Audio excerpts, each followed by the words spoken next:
Good evening my friends. Ananya coaching classes YouTube channel पर सभी विद्यार्थियों का स्वागत है। भैया कल हमने सीखा था कि what is the use of begin to and begins. फिर हमने उसमें प्रेजेंट का यूज सीखा था। प्रेजेंट टेंस में जो होता है यानी बिगिन टू और बिगिंस टू का यूज कहाँ पे होता है। और आज हम लोग सीखेंगे कि what is the use of begin to यानी पास्ट का जो होता है यानी बिगिन टू का यूज कहाँ पे किया जाता है। चलो बेटा हम लोग समय को बर्बाद ना करते हम लोग यहाँ पे देखते हैं कि बिगिन टू का यूज कहाँ पे किया जाता है। जैसे आप यहाँ पे लिख दिया जाए use of begin begin to, क्योंकि आपको यहाँ लिखा गया है कि यूज ऑफ बिगिन टू। हमने बेटा अगर सीखा तो उसमें आपको बताया गया था कि बिगिन टू और बिगिन टू, और आज हम आपको तीसरा क्या बताने जा रहे हैं कि बिगिन टू का यूज कहाँ पे किया जाता है। यदि अगर आपसे कोई पूछता है कि हिंदी में इसका भाव क्या है, बिगिन का मतलब क्या होता है, तो आप यहाँ बता सकते हो कि लगा। बिगिन मीन्स क्या होता है, चाहे आप लगा बता दीजिए, आप बता सकते हैं लगता था, या बता दीजिए लगती लगती थी। ये तो बेटा आप ये बता दो लगता था, ये होता है। कभी आप पूछता है कि what is the means of begin to, यानी आपसे अगर ये पूछा जाए कि बिगिन टू का मतलब क्या होता है, बता सकते हैं बिगिन टू माने क्या होता है। बिगिन टू का मतलब होता है लगा होता है, या बता सकते हो लगता था, लगती थी, लगते थे। यहाँ बता सकते लगते थे, तो आप बता सकते हो लगा, लगता था, लगती थी और लगते थे। ये किसका मतलब होता है, बिगिन टू का अर्थ होता है। अगर यहाँ पे हम बात करें इसका स्ट्रक्चर, इसका नियम क्या होता है, जैसे आप लिख दीजिए स्ट्रक्चर, स्ट्रक्चर हो जाए subject plus begin to plus main word का first form plus other word. ये आपको क्या था बेटा इसका स्ट्रक्चर। अगर आपसे पूछता है कि बिगिन टू का स्ट्रक्चर क्या होता है, तो आप बता सकते हो कि subject plus begin to plus main word का फर्स्ट फॉर्म प्लस क्या लिखा गया आपका अदर वर्ड लिखा गया है। तो इसका मतलब इसमें कितने लोग हैं, तीन लोग हैं। पहला आपको क्या है, पहले इसमें आपको जो है सब्जेक्ट, फिर आपको क्या है इसमें सब्जेक्ट, इसमें आपको क्या है बिगिन, फिर इसमें आपको क्या है मेन वर्ड का फर्स्ट फॉर्म, इसमें आपको क्या लास्ट में अदर वर्ड है। ऐसे हम इसका एग्जांपल लिखते हैं यहाँ पे। एग्जाम्पल हो जाए वह घर पर रोने लगी। देखिए बेटा आपका यहाँ लिखा गया है कि वह घर पर रोने लगी। यहाँ पर आपका लिखा गया वह घर पर क्या गया, वह घर पर रोने लगी। अब इसमें आप बताइए कौन टेंस हुआ आपका, ये पास्ट टेंस। अब देखिए अगर आपसे पूछा जाए अगर आपसे पूछा जाए कि बिगिन टू होता कौन टेंस, आप बता दीजिए कि जो आपका बिगिन टू, देखिए आप फिर से बात समझ लीजिए। जैसे आपको पूछता है कि बिगिन टू कौन सा टेंस होता है, तो आप बता दीजिए बिगिन टू आपको जो है बेटा ये क्या होता है, ये आपका जो होता है पास्ट टेंस। कौन टेंस आपका पास्ट टेंस होता है। अब अगर आपसे ये पूछा जाए इसमें कि बिगिन टू का यूज कहाँ होता है, ये देखो बेटा चाहे आपका सब्जेक्ट आपका सिंगुलर है, चाहे आपको क्या जाए प्लूरल, सबके लिए लगा देंगे वहां पे बिगिन टू का। यहाँ पे चाहे आपका सब्जेक्ट क्या हो सिंगुलर, चाहे आपको क्या हो प्लूरल, लेकिन हम सबके लिए लगाएंगे क्या बिगिन टू का यूज करते हैं। कोई भी आज पूछता है कि व्हाट इज द यानी where is the use of begin to, begin to का यूज कहाँ पे होता है, तो आप बता सकते हैं बिगिन टू का जो यूज होता है पास्ट टेंस में किया जाता है। आपसे पूछा जाए कि ये क्वेश्चन के लिए बहुत क्वेश्चन आप बता सकते हो कि चाहे सब्जेक्ट आपको सिंगुलर, चाहे आपको सब्जेक्ट क्या बेटा प्लूरल हो, सबसे मतलब क्या है बिगिन टू। लेकिन कब, जब पास्ट टेंस की बात आती है तब। तो यहाँ पे हम जिस एग्जांपल आपको बता रहे थे, जैसे आप एग्जांपल लिख दिया जाए एग्जांपल कि वह घर पर रोने लगी। तो बेटा यहाँ पे आपको लिखा गया है वह घर पर रोने लगी, यदि लिखा गया वह घर पर रोने लगी, या ये भी लिखा जा सकता है वह घर पर रोने लगती थी। कौन टेंस हुआ आपका पास्ट टेंस हुआ। अब यहाँ आपको वो घर पर रोने लगी, इसमें आपका सब्जेक्ट क्या है, सब्जेक्ट आपको जो है सी है, इसमें सब्जेक्ट हो जाएगा वह क्या है सी हो जाएगा। अब अगर प्रेजेंट टेंस नहीं होता जिसमें थोड़ा सा क्या, उसमें थोड़ा झिझक होता कि सब्जेक्ट सिंगुलर, तो आपको क्या हो जाता वहां पे बिगिन टू होता।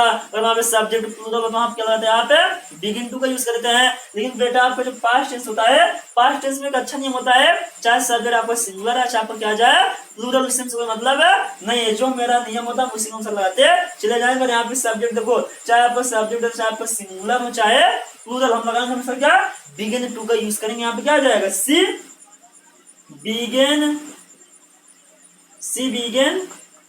टू, यहाँ पे लिखा गया है कि सी बिगिन टू, यहाँ पे क्या लिखा सी बिगिन टू। अब आपको क्या अदरवाइज इसमें आप क्या मेरा फर्स्ट फॉर्म क्या है रोना, रोना क्या आ जाएगा, रोना जो हो जाएगा वीप हो जाएगा। तो हो गया सी बिगिन टू वीप, इसमें आपको लिखा गया है सी बिगन टू रोने लगी। कहाँ रोने लगी? घर पर। घर का अंग्रेजी क्या होता है? घर पर हो जाएगा, क्या जाएगा? होम। तो एट मीन्स होता है पर, यानी एट द होम या हाउस हो जाएगा। तो ये रहा बेटा आपका कि वह घर पर रोने लगी। तो क्या हुआ? She began to weep at the home. जैसे इसमें आपका बी एग्जाम्पल दे दिया जाए, जैसे यहाँ पर जाए तुम स्कूल में शोर मचाने लगे। देखो बेटा आपके यहाँ लिखा गया है कि तुम स्कूल में शोर मचाने लगे। चाहे आपसे पूछा जाए तुम स्कूल में शोर मचाने लगे, या कह दिया जाए तुम स्कूल में शोर मचाने लगते थे। बात एक ही होगा। इसमें आपको सब्जेक्ट क्या आ जाएगा? सब्जेक्ट इसमें क्या आ जाएगा? यू हो गया। सब्जेक्ट आपको क्या हुआ? यू। अब आप क्या लिखोगे? Began to. चाहे सब्जेक्ट सिंगुलर हो चाहे आपको क्या हो प्लूरल, हमेशा हम लगाएंगे क्या? बिगन टू का यूज करेंगे। तो क्या यू बिगन टू। अब मेन और का फर्स्ट टर्म इसमें क्या है? यानी शोर मचाना। तो शोर मचाना में क्या होता है? Make a noise. इसमें क्या जाएगा? मेक ए नॉइज हो गया। अब बताओ बेटा कहाँ शोर मचा रहा था? स्कूल में। कहाँ जाएगा? इन द स्कूल। क्या हो जाएगा आपका? इन द स्कूल हो गया। यहाँ लिखा गया तुम स्कूल में शोर मचाने लगे, नहीं हो गया you began to make a noise in the school हुआ। अब जैसे आप इसमें सी एग्जांपल दे दिया जाए, सी रानी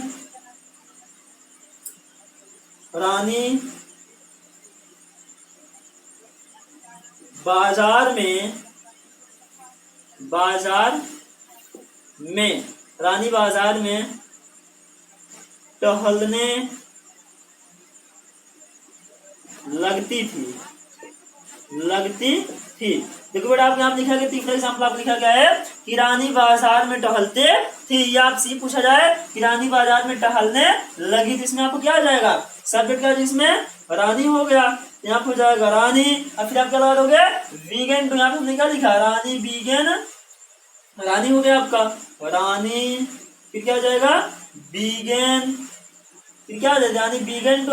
इसमें क्या है? मैनर का फर्स्ट टर्म में आपको क्या आ जाएगा? टहलना। क्या होता है? वॉक। तो हो जाएगा रानी बिगन टू वॉक। अब कहाँ टहलने लगी? अदर वर्ड इसमें क्या है? बाजार में। क्या आ जाएगा? इन द मार्केट। यहाँ पे क्या जाएगा बेटा आपका?